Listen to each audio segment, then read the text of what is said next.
the outset, I would like to thank the RADCON Scientific Committee, especially Dr. Subindra and Dr. Suel for giving me this wonderful opportunity to be part of this exciting meeting. Despite I saw the very tight academic schedule, they managed to squeeze my talk in vascular ISS, and I'm very grateful to all of you. So I think we all have realized that there has been a lot of development in interventional radiology. And the HPV diseases, HPV field is not an exception. Because of this development of IR facilities, I think our IR friends have been helping us to share the responsibilities and the burden of work with HPV surgeons, and we are very grateful to that.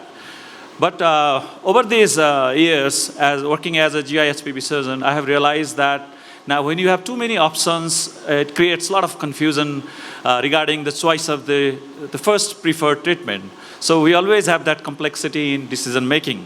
So I realized that I think I can discuss on some of these important components of HPV diseases where we have some, I don't say exactly it's a debate, but there is some confusion regarding which treatment options should we prefer first. So I have selected some of the important the areas that I would like to discuss in the next 15 minutes. The first important aspect is management of small SCCs. I heard that you all had a very good symposium yesterday, and there was a lot of discussion on, I'm sure it's on these small SCCs. It's because if you see the treatment options for SCC, especially the early stage tumors, which are small tumors, less than 3 centimeter tumors, look at these various treatment modality options, which all can act as curative treatment options: the ablation, transplant, and surgical resections.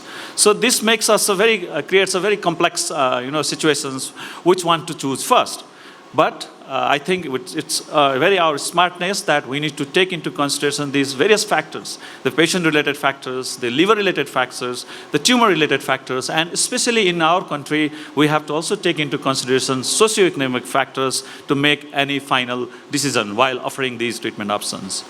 Now, having said this, no one would disagree with me that the liver resection still holds the #1 treatment curative option, which has the longest overall and disease-free survival. We have plenty of studies and available literature to support this statement. As you can see, as high as 10-year survival has been achieved with liver resectional surgery. But I'm not saying that the ablative therapy is less enough in comparison to surgery. There are plenty of studies which have shown very good this overall survival.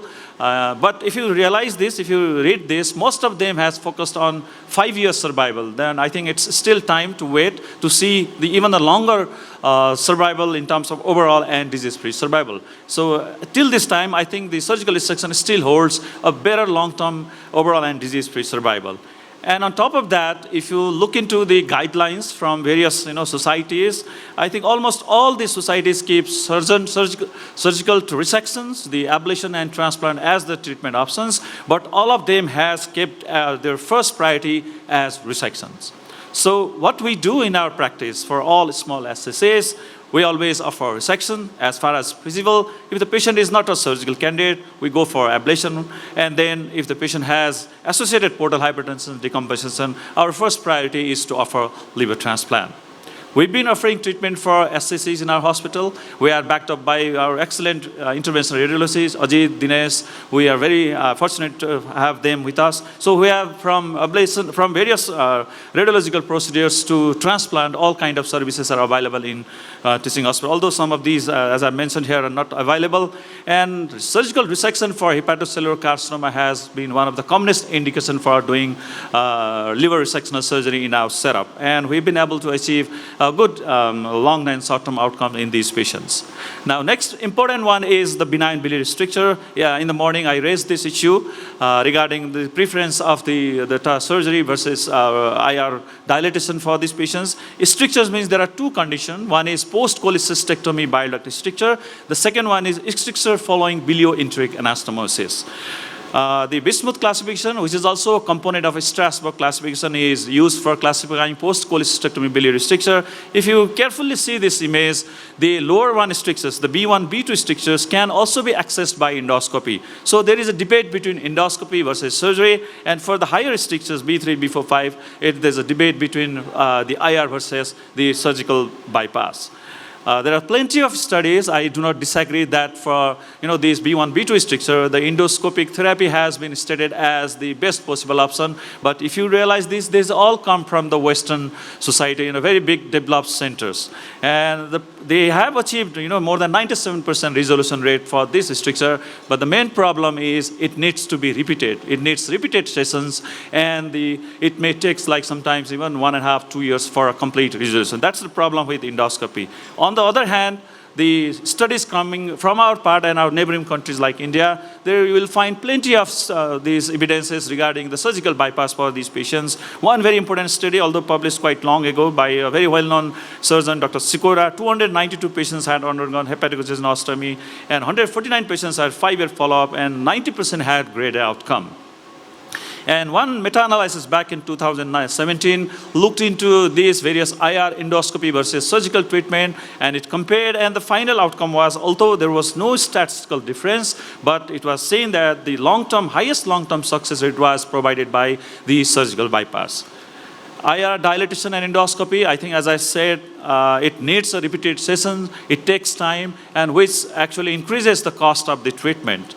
And more than that, I think, although we are now lucky enough to have so many IR specialists all over the country, but still the number of IR facilities are still limited. So we have to be very careful in selecting these treatment options. The next, for post-cholecystectomy biliary stricture, I think the surgical bypass is the preferred one. It's because it's one-time treatment, and we do have evidence that we can provide excellent long-term results. Although you may disagree by saying that surgery is a morbid procedure, but when done by an expert HPB surgeons, I think morbidity is very minimal. We've been providing surgical bypass for all these bile duct injury cases, although the volume may not be so high, but around 16 of these patients who had undergone hepatocytostomy in the last 10 years, I have not seen any recurrence in my follow-ups. The other important stricture, as I said, is a stricture following hepatocytostomy, biliary bypass done for various situations, whether it's for bile duct injury or for like hepatolithiasis or choledochosis excision. So there is always a risk of stricture formation. And if you see the incidence, it's quite varying depending on center to center, of 5% to 70% risk of stricture formation after hepatocytostomy. Now here, I don't disagree that here the IR dilatation is preferred as the first option to dilate this stricture, because surgical revision on these patients who are already been operated is quite challenging. Not everybody can do it, and also the complexity increases the morbidity of this patient and sometimes even increases the mortality. So most of these evidences, as I've quoted, they all have preferred the IR dilation as the first priority, and then followed by surgical revision in the patients where we fail to dilate by these IR procedures. Having said this, I'm not, again, saying that the surgical bypass is not an alternative option, although everyone would prefer IR dilation. But this very interesting study is coming from India, and 23 redo HJs, they followed up for 8 years. Almost 74% were symptom-free with zero mortality and very minimal minor complications. That means we can always keep this surgical bypass also as an alternative option. And this can be backed up by with this, I think this, the similar outcomes following a percutaneous intervention versus surgical revision. You can see both of them have achieved a similar outcome even in patients who had undergone revision hepatocytostomy. We have a very limited experience in terms of repeat HJs for these bilioenteric anastomosis. I have just done 4 patients who had undergone IR dilatation and then they developed repeat stricture or failed stricture, so I had to re-intervene and re-operate on these patients. But luckily, all 4 of these patients have been doing well till now. So how we do it, all post-cholecystectomy patients, for all first post-cholecystectomy stricture patients, we always prefer surgical bypass, and if it's not feasible, non-surgical candidate, then only we go for either endoscopy or IR dilatations. But for bilioenteric anastomosis, we will, as a surgeon also, we prefer IR dilatation as a first priority. The third important component is gastric varices. And I wanted to discuss this, that these days I see our Dr. Ajit doing a lot of BRTOs. And I looked into the evidence, are we doing the right thing or not? I think he's doing absolutely the right thing, treating these via these large gastric varices. What we mean by varices means by occluding them with these IR facilities. But there is still a debate on this. Why I wanted to raise this is I looked into the evidence of this IR obliteration of these large gastric varices. It's very interesting to know that the BRTO can obliterate 100% of these large gastric varices and can control this acute bleeding.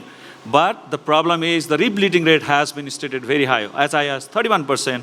But more than that, the problem is that after occlusion of these large gastric varices, the esophageal varices increase, and over the time, if you see, the risk of bleeding can increase as high as 90%. So we have to be very cautious in selecting these patients for occlusion as well. Because as far as we have facilities to go for surgical procedures for like SONT or devascularizations, which has been backed up by these various studies, again coming from India. This one from, again is from, I think it's from Gangaram. 25 PSRS proximal spinal SONTs were done for patients who have large gastric varices, and these patients were all non-cirrhotic portal hypertension. And it was seen that there was 80% varicose regression in a long term. So how we do it then? That means I think I personally prefer SONT or devasculation for patients who have a gastric varices or with esophageal varices in patients with non-cirrhotic portal hypertension. Those who have failed recurrent bleeders after surgery and who are not surgical candidate, I would refer to Ajit and other IR specialists for balloon retrograde, these transvenous occlusion of these large gastric varices or other IR procedures. The surgery for portal hypertension is a common procedure that we have been doing in our department. More than 100 SONT or devascular surgery has been done for patients who have gastric and esophageal varices. And we have been providing both SONT and devascularization in terms of HISAPS procedure. And over these period, only 6 patients have come back with recurrences. Our recurrences rate following the SONT procedure or devascularization is very low. So what I say is, as far as possible, I think we would prefer to go for the SONT or devasculation in these patients. You may disagree with me. The last but not the least, the important one again is a hepatic hemangiomas. Hepatic hemangioma is the large hepatic hemangiomas. We have options of observation or surgical resections, or my IR friend would say we can treat it with IR interventions, and we have medical treatments as well these days.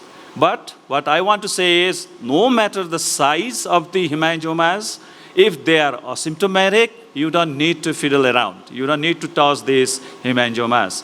In the past, there are a lot of surgeons have been operating on hemangiomas, but the size doesn't really matter. As long as patient is not bothered, no one should be bothered tossing these hemangiomas. We have plenty of evidence. This one, although it's from quite long ago, 1995, more than 163 hemangiomas were observed for more than 92 months. And it was seen that only in 4 patients where hemangiomas more than 20 centimeter had complications. But otherwise, all other hemangiomas did not create any complications. So we have to be very careful in selecting whether to resect or to intervene in these patients with large hemangiomas. So these are some of the pictures of our patients who had presented with symptoms, severe symptoms, and with very large hemangiomas, and we had to resect. But more than that, what I want to say is this is one of the patients, a young female, I say is in 30s, and I've been following her up for the last 10 years. Look at the size of the hemangioma, and she is still in follow-up. I have plenty of other patients who are on follow-up and had not developed any complications. But what about the IR procedures for hemangiomas? I came across so many IR procedures, from ablations to IR embolization with the use of chemicals, chemotherapies like bleomycin.